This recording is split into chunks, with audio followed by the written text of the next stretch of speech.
Rares sont les personnes qui voudraient rester des heures en plein milieu du désert.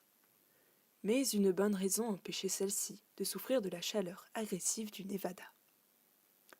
Des hommes attentifs fixaient un point sur la ligne d'horizon. Certains s'étaient même acheté des jumelles pour l'occasion.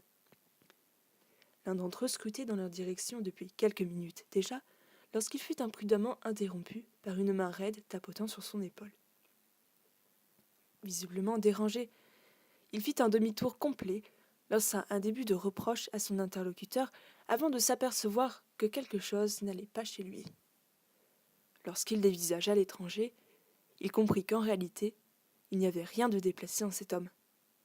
Justement, tout était parfait. Pendant une seconde, il crut avoir devant lui un personnage de publicité. Taillé en V, aux habits impeccables et aux cheveux resplendissants de vigueur. Sa police brillait au soleil. Il sourit avec des dents éblouissantes et demanda « Bonjour, monsieur. N'auriez-vous pas vu ma femme et mes enfants ?» L'auditeur ne savait pas quoi répondre. La raideur de ses membres le frappa. Il finit par rejoindre les deux bouts de sa pensée qui jusqu'alors ne savait plus vers où croire.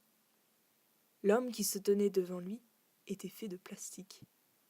C'était un mannequin, comme ceux que l'on voit immobiles dans les vitrines des magasins.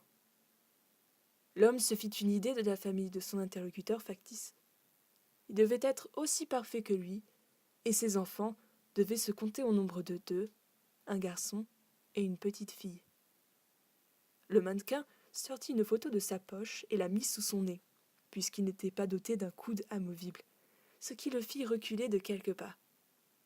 C'était une brochure de magazine rappelant une publicité immobilière sur laquelle une famille batifolait dans un jardin vert devant une belle maison.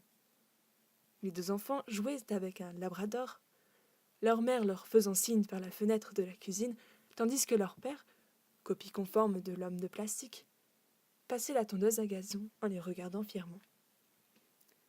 L'homme la reconnut immédiatement. Il la regarda incrédule une seconde fois avant de se retourner vers le point d'horizon, puis vers son camarade parfait. Si le mannequin avait su lire l'entête de la brochure, écrite en lettres de flamme, il aurait compris. L'homme synthétique emprunta les jumelles d'un autre, puisque son interlocuteur semblait s'être figé. Il poussa un cri de joie. « Oui, c'est ma maison, là-bas !» Il rit de satisfaction. « J'aperçois même les voisins. Eh oh ! Enfin de retour à la vie normale, vous comprenez ? Allez, venez avec moi. Je dois faire les présentations. Merci, monsieur. Merci pour votre aide. » Il eut à peine le temps de faire un pas que l'homme de chair saisit son bras de plastique d'un air maussade.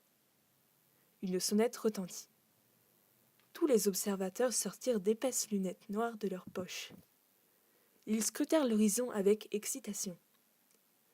Le mannequin reprit les jumelles avec incompréhension. En une demi-seconde, il aperçut sa famille chez lui, autour de la télévision du salon. La demi-seconde suivante, il fut aveuglé. Il se détourna de la lumière blanche le temps de reprendre ses esprits. Quelques instants plus tard, alors que les hommes étaient fascinés, leur camarade de plastique se tourna vers le spectacle et surtout vers son quartier. Une seule chose occupait le paysage, et c'était un gigantesque champignon atomique.